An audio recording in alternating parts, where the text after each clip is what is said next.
அன்பரசன் அவர்கள் உங்கள் அன்பரசன் ஒரு டிவி விட்டுருக்காரு. நிஜமா சொல்றேன், அவரை ரொம்ப நான் மனதார பாராட்டுறேன். அன்பரசன் அவர்கள் உங்கள் அன்பரசன் ஒரு டிவி விட்டுருக்காரு. நிஜமா சொல்றேன், அவரை ரொம்ப நான் மனதார பாராட்டுறேன். ஒரு விசில் ஊதுனா அந்த மைண்ட்ஸ் கிட்ட போயிட்டு காத்து நின்று 50 பேர் செத்துட்டானோ 100 பேர் செத்துட்டானோன்னு சொல்லிட்டு காத்திருந்து வாயில அடிச்சுக்கின்னு அவங்க கிடைக்காத பாடியை வந்து கல்லுங்க போட்டு பாக்ஸில் அடிச்சு கொடுத்து அந்த கல்லை கட்டி பிடிச்சின்னு அழுந்து அதை எடுத்துன்னு போயிட்டு நாங்கள் அடக்கம் பண்ண தொழிலாளி வர்க்கம் தங்கவயல் வர்க்கம் ஒரு விசில் ஊதுனா அந்த மைண்ட்ஸ் கிட்ட போயிட்டு காத்து நின்று 50 பேர் செத்துட்டானோ 100 பேர் செத்துட்டானோன்னு சொல்லிட்டு காத்திருந்து வாயில அடிச்சுக்கின்னு அவங்க கிடைக்காத பாடியை வந்து கல்லுங்க போட்டு பாக்ஸில் அடிச்சு கொடுத்து அந்த கல்லை கட்டி பிடிச்சின்னு அழுந்து அதை எடுத்துன்னு போயிட்டு நாங்கள் அடக்கம் பண்ண தொழிலாளி வர்க்கம் தங்கவயல் வர்க்கம். அதே மாதிரி எஸ்பி ஆபீஸ் வந்து இங்கிருந்து சேஞ்ச் பண்ணனா முதல் மந்திரி வீட்டு முன்னாடி பெட்ரோல் ஊத்திட்டு கொளுத்திக்குவேன்னு சொன்னேன். இது டிவி 9ல வந்திருக்கு, உங்க சேனல்ல எல்லாம் வந்துக்குது. என் ஊர்ல எஸ்பி ஆபீஸ் போனோம், அதை கூட்டு தூக்கின்னு போனாக்கா நான் பெட்ரோல் ஊத்திட்டு செத்துருவேன்னு சொன்னேன். அதே மாதிரி இன்னைக்கு சொல்றேன் பாருங்க. அதே மாதிரி எஸ்பி ஆபீஸ் வந்து இங்கிருந்து சேஞ்ச் பண்ணனா முதல் மந்திரி வீட்டு முன்னாடி பெட்ரோல் ஊத்திட்டு கொளுத்திக்குவேன்னு சொன்னேன். இது டிவி 9ல வந்திருக்கு, உங்க சேனல்ல எல்லாம் வந்துக்குது. என் ஊர்ல எஸ்பி ஆபீஸ் போனோம், அதை கூட்டு தூக்கின்னு போனாக்கா நான் பெட்ரோல் ஊத்திட்டு செத்துருவேன்னு சொன்னேன். அதே மாதிரி இன்னைக்கு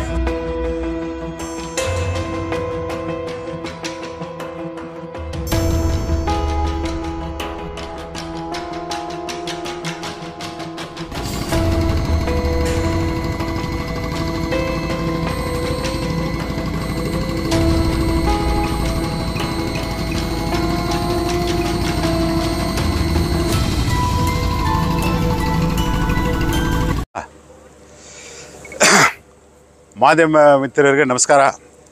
எல்லா டிவி சேனலுக்கும் வணக்கம். இன்றைக்கி இந்த 80 ஃபீட் ரோடுன்னு சொல்லுவாங்க. இது ஆமோஸ் பங்களாலேருந்து ஓரண்ட் லைன் கனெக்ஷன் ஆகிற ரோடு. இது சுமார் ஒரு 25 லட்சத்துக்கு கொஞ்சம் இந்த ரோடு வந்து ஸ்டார்ட் பண்ணியிருக்கிறோம். இப்போது இங்கேருந்து சுமார் ஒரு 300லேருந்து 350 மீட்டர் இப்போ இன்றைக்கி கம்ப்ளீட் ஆகிருக்குது. இன்னும் மறுபடியும் எக்ஸ்டென்ஷன் வந்து நெக்ஸ்ட் வீக்கில் வந்து ஸ்டார்ட் பண்ணுறாங்க. இது ரொம்ப நாள் இந்த ஸ்டேஷனுக்கு போகிறவங்க வரவங்களுக்கு வழி இது மெயினாக இருக்கிறதுனால டெய்லி ட்ராவல்ஸுக்கு ஃபஸ்ட்டு நான் வந்து இந்த லைட்டு போட்டேன்.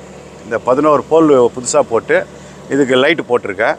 இப்போ வந்து இது வந்து டெண்டர் ஆகாமல் ஃபண்டு இல்லை அப்படின்னு சொல்லிட்டு ரொம்ப கிரிட்டிக்கான மூமெண்ட்டில் வந்து இது போட்டே தீரணும் அப்படின்னு சொல்லிட்டு நான் ரொம்ப கெட்டியாக நின்றதுனால நம்ம மாண்புமிகு எம்எல்ஏ மேடம் அவர்களும் நம்ம கமிஷனரும் ப்ரெஷர் கொடுத்ததுனால இன்றைக்கி நாங்கள் இந்த ரோடை வந்து ஸ்டார்ட் பண்ணி போட்டிருக்கோம்.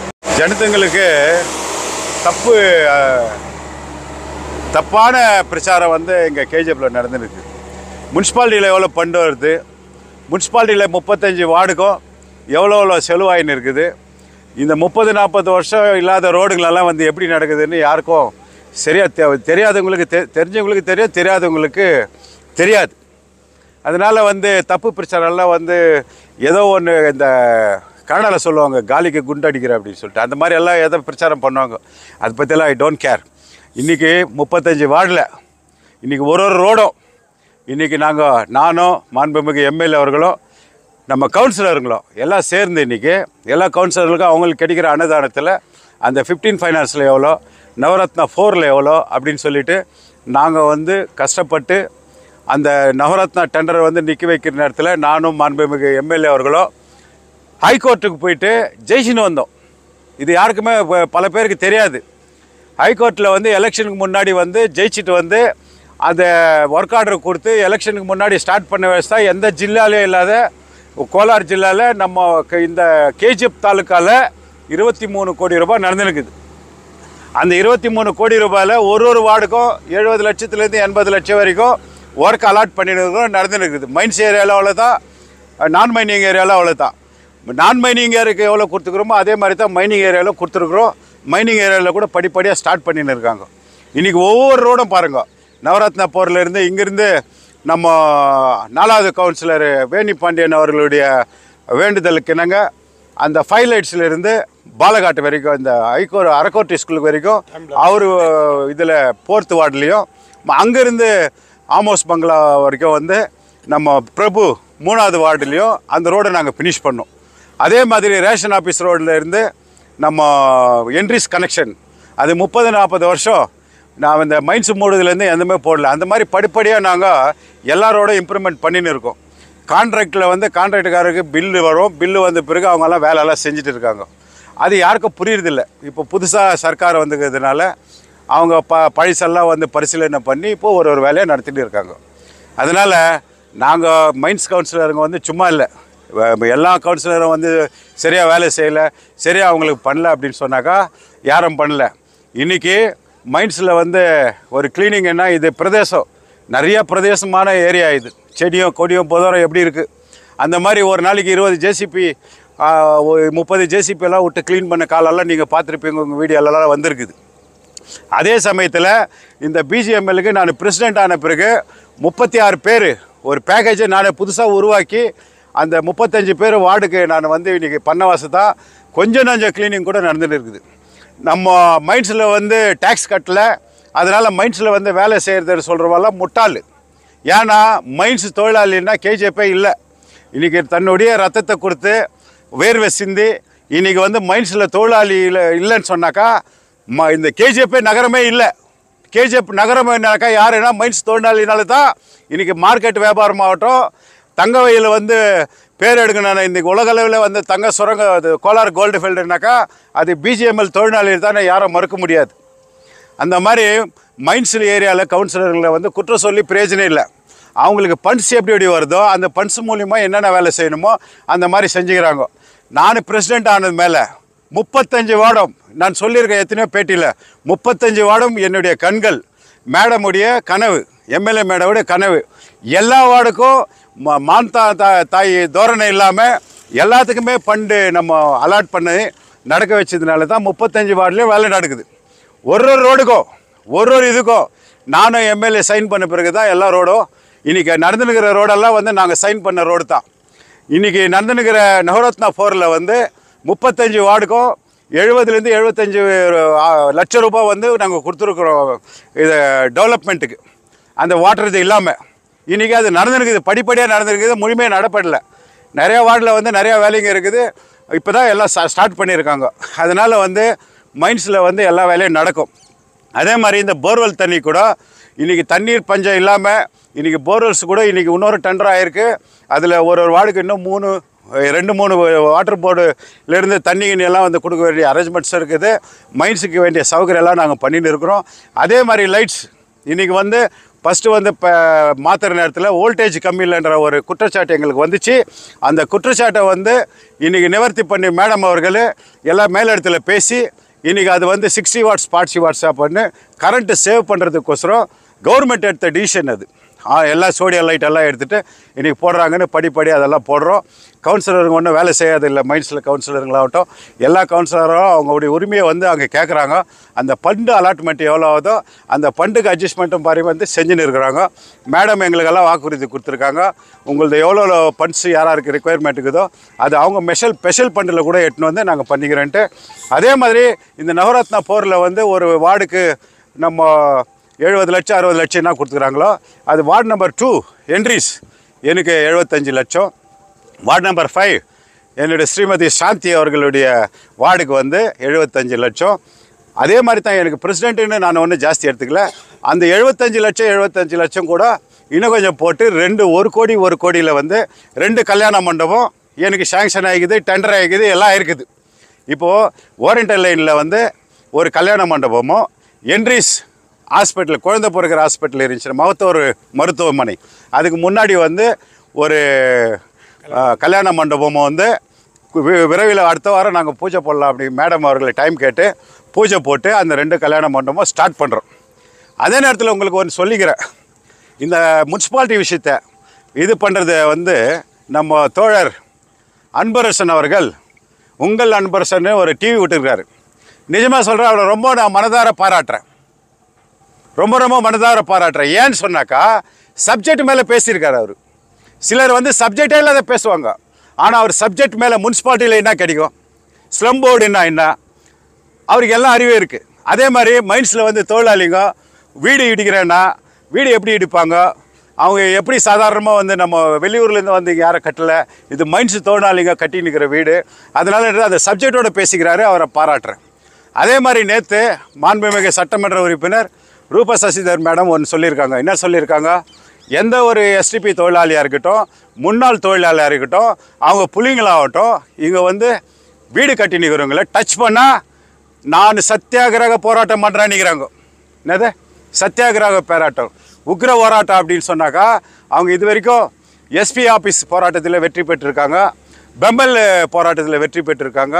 அந்த மாதிரி எல்லா விதமான ரோடு அகலப்படுத்தணும்னு சொல்லிட்டு டிசி இது ஆஃபீஸ் முன்னாடி போயிட்டு போராட்டம் பண்ணி வெற்றி பெற்றிருக்காங்க. அந்த மாதிரி போராட்டம்லாம் மேடம்க்கு வந்து புதுசு இல்லை. ஆனால் மக்கள் பிரதிநிதி யாருன்னாக்கா எம்எல்ஏ மேடம். அவங்க இருக்கிற வரைக்கும் பிஜிஎம்எல் இருக்கிற தொழிலாளிங்க அன்ஆத்தரைஸ் வீடுன்றது அவசியமே இல்லை. அது பேசுகிறவங்க தான் அன்ஆத்தரைசேஷன், எல்லாம் ஆத்தரைசேஷன் இருக்கிறவங்க தான் கட்டி நிற்கிறது வீடு.